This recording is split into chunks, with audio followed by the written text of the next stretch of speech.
Po tayo ng bawang mga idol dahil magluluto po tayo idol ngayon ng tinulang manok idol.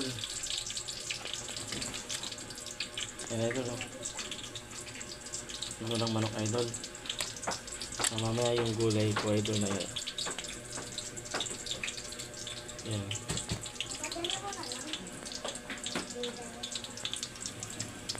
Ginisang toge with repolyo idol.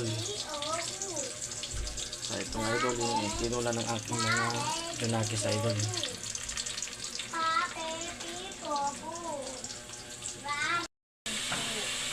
Nagisa ko na po yung chicken idol para sa tinola.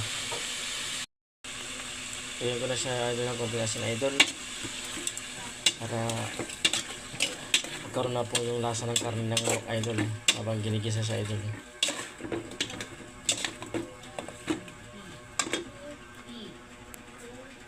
Pwede na idol ang nilagay natin yung ating sayote idol.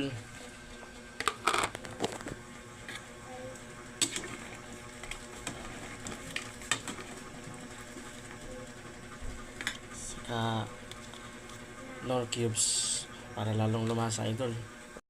Kunting magic sarap. Saka paminta. Yan idol, naluto na po ang aking tinulang manok idol.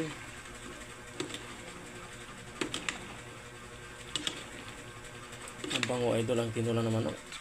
Request ng aking mga anak idol. Dahil pa sa sabaw idol, paborito po nila idol. Lagyan natin ng sili idol. Habang naluto na po yung ating tinulang idol, dito naman sa kabila idol, ginigisa ko na po idol yung ating carrots idol.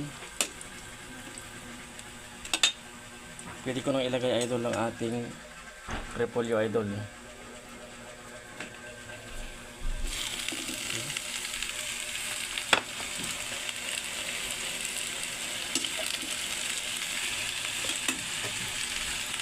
Dalawa yung niluluto ko idol, tinola at saka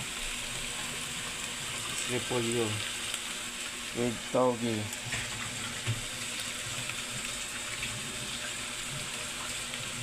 Luto na po ang ating repolyo idol. Pinagay idol yung ating toge idol.